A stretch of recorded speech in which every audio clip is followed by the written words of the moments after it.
Hello and welcome to another blog of Bong Bridge in Bangalore. আশা করি আপনারা সবাই ভালো আছেন, আমরা খুব ভালো আছি। এই দেখুন, এখনো ভালো করে ভোর হতে পারেনি আর বেরিয়ে পড়েছি এয়ারপোর্টের উদ্দেশ্যে। গন্তব্য মুম্বাই। না, শুধু মুম্বাই বললে ভুল হবে। প্রথমে যাব লোনাওয়ালা, তারপরে মুম্বাই। আর আজকের ব্লগে থাকছে সেই পুরো ট্রিপের পার্ট 1, মানে অনলি লোনাওয়ালা ভিজিট।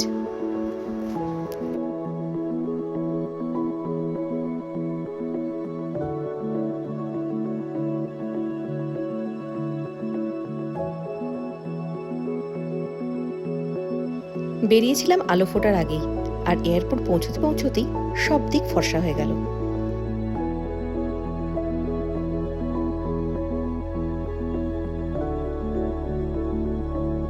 যদিও এটা ছুটির মরশুম, আর আমি ভেবেছিলাম এয়ারপোর্টে বেশ ভিড় থাকবে, কিন্তু দেখলাম এয়ারপোর্ট বেশ ফাঁকা। নাকি হয়তো এখনো সবার ঠিকমতো ছুটি শুরু হয়নি। এনিওয়ে, আমাদের স্কুলে এখন স্প্রিং ব্রেক, আর সেই জন্যই কয়েকটা দিনের জন্য টুক করে বেরিয়ে পড়েছি ঘুরে আসতে। বললে বিশ্বাস করবেন না, মুম্বাইতে এটা আমার ফার্স্ট ভিজিট। ব্যাঙ্গালোর থেকে মুম্বাই ঘন্টা দেড়েকের অনবোর্ড টাইম, কিন্তু ভীষণ থ্রিল লাগছিল। আসলে প্রথম ভিজিট কিনা, সেই জন্য। তার সাথে লোনাওয়ালাটা আবার বোনাস।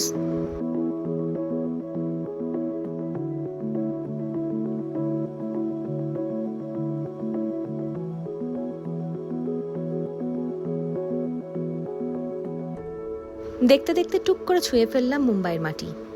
এসে পৌঁছালাম মুম্বাইয়ের সান্তাক্রুজের ছত্রপতি শিবাজি টার্মিনাসে। ব্যাগগুলো কালেক্ট করে সোজা বেরিয়ে এলাম পার্কিং জোনে। সেখানে আমাদের গাড়ি আগে থাকতেই বলা ছিল।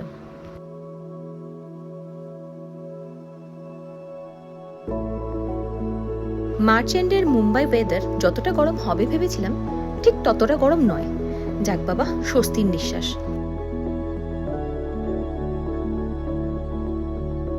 গাড়িতে ওঠার আগে চুপ করে একটা হাসি হাসি মুখে পোজ দিয়ে একটা গ্রুপই নেওয়া হয়ে গেল।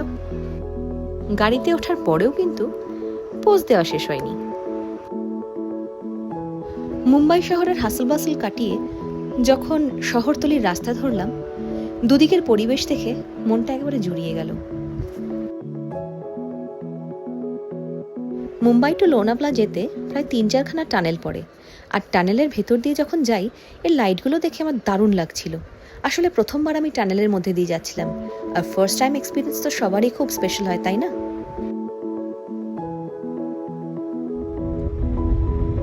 দেখতে দেখতে পৌঁছে গেলাম আমাদের গন্তব্যে। লোনাওয়ালাতে আমরা ছিলাম গৌতম হোটেলে। হোটেলটা অসাধারণ। চলুন আমার সাথে আপনারাও হোটেলটা দেখে নিন।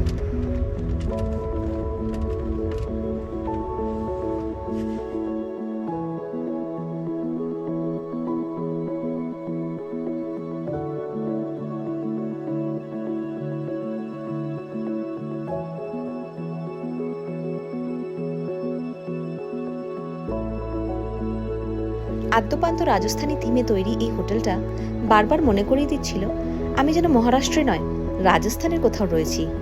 ভীষণ সুন্দর, আর প্রত্যেকটা জিনিস এত সুন্দর করে গোছানো, এত ছিমছাম, খুব ভালো লাগছিল। একটা জিনিস বলে রাখি, এই হোটেলটা নিরামিষ, এখানে কোনো আমিষ রান্না হয় না, কিন্তু সেই খাবার দাবারও অতুলনীয় স্বাদ।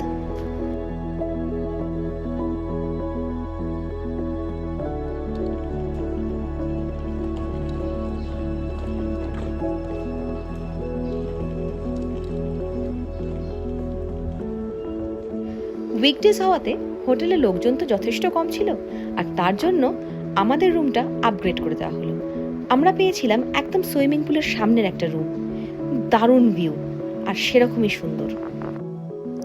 গৌতম হোটেলের রাতের অ্যাম্বিয়েন্সটা খুব সুন্দর, তাই ছবি না তুলে আর থাকতে পারলাম না। লোনাওয়ালা ইজ ফেমাস ফর চিকিজ, তাই সন্ধেবেলা বেরিয়ে পড়েছিলাম হাতের কাছের এই মার্কেটটায়।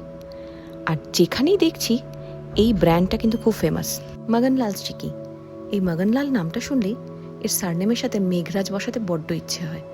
আসলে উৎপল দত্ত এই ক্যারেক্টারটাকে এমন সচল আর সজীব করে গেছিলেন না, এই মগনলালের সাথে মেঘরাজটাই চলে। তো মগনলাল চিকি নয়, আমার কাছে মগনলাল মেঘরাজের চিকি। না, আপনাদের পছন্দ নাও হতে পারে, এটা আমার পার্সোনাল চয়েস।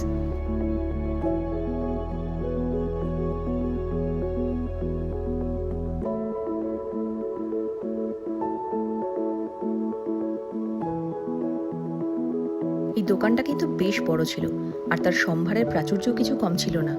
শুধু চিকি নয়, চিকির সাথে কোল্ড ড্রিঙ্কস আরও অন্যান্য অনেক কিছু ছিল, চকলেটস, হোমমেড চকলেটস, অনেক কিছু ছিল। কিন্তু আমরা সেসবের দিকে না গিয়ে আমাদের মেন উদ্দেশ্য ছিল চিকিই নেওয়া।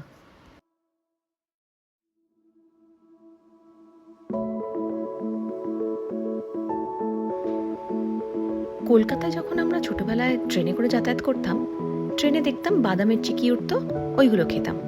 কিন্তু লোনাওয়ালাতে এসে আমার তো চক্ষু চড়ক গাছ। চিকিরই এত রকম ভ্যারাইটি হয় আমার জানাই ছিল না। তার মধ্যে আবার সফট মেড, হার্ড মেড, আরও কত রকমের কত কিছু আছে। সে যাই হোক, এই দোকানটা থেকেই আমরা বেশ কিছু অ্যাসর্টেড চিকির বক্স নিয়ে নিয়েছিলাম। আজ লোনাওয়ালা ডে 2 বেরিয়ে পড়েছি সাইট সিনের জন্য। ফার্স্ট আমরা যাচ্ছি নারায়ণী ধাম।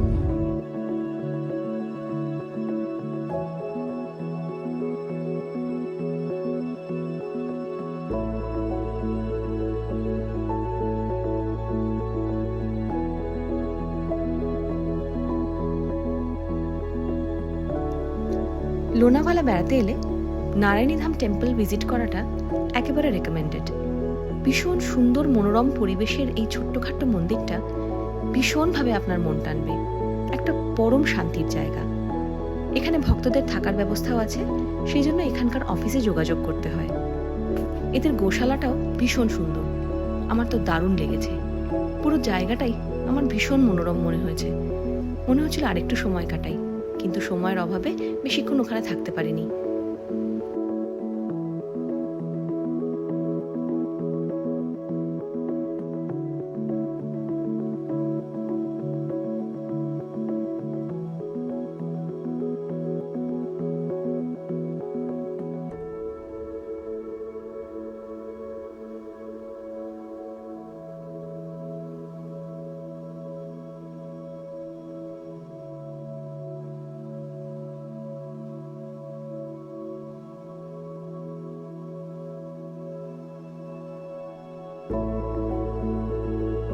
বলেছিলাম না এদের গোশালাটা খুব সুন্দর।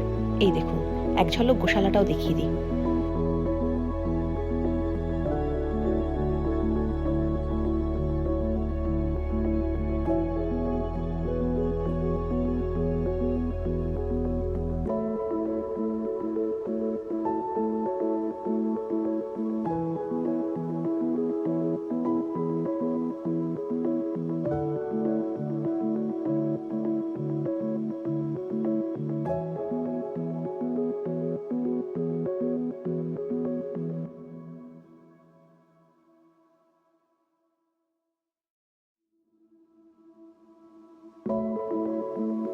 পরিবেশটা এতই সুন্দর, সত্যি বেরিয়ে আসতে মন করছিল না। কিন্তু ওই যে বললাম, সময় বড় কম, অনেকগুলো জায়গায় ঘোরার আছে, তাই বাধ্য হয়ে তাড়াতাড়ি বেরিয়ে এলাম।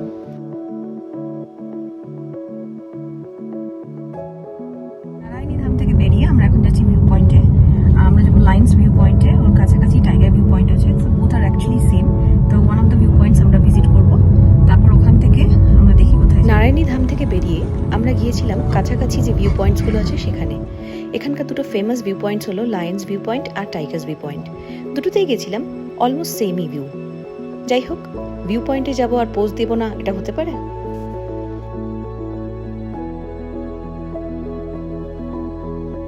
ভিউ পয়েন্টস দেখার পর আমরা পৌঁছে গেলাম বুশি ড্যামে।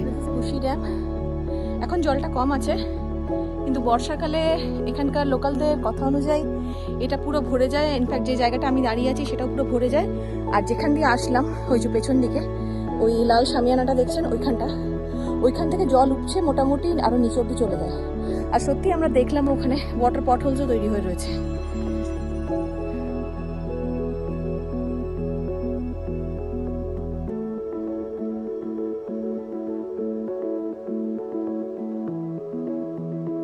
এই দেখুন, এই পটহোলসগুলোর কথাই বলছিলাম। এই পর্যন্ত জল চলে আসে বর্ষাকালে। লোনাভলা থেকে বেরিয়ে এবার আমাদের গন্তব্য খান্ডালা। আর খান্ডালাতেও ভিউ পয়েন্টগুলো অলমোস্ট সেম। আমরা এখন রয়েছি মাঙ্কি ভিউ পয়েন্টে।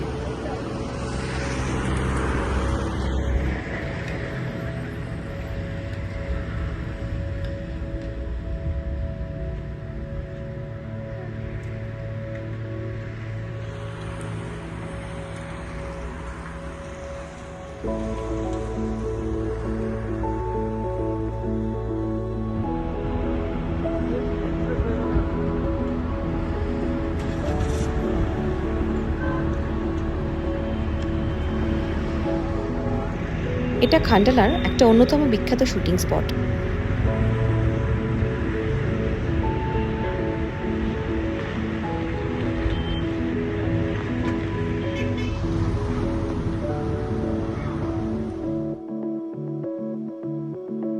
আর ভালো স্পট মানেই পোজ।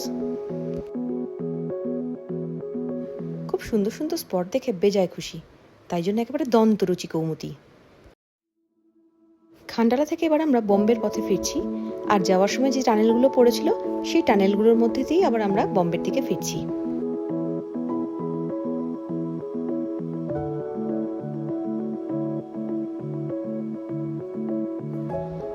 মুম্বাইয়ের ফিরতি পথেই আজকের এই ভ্লগটা শেষ করছি।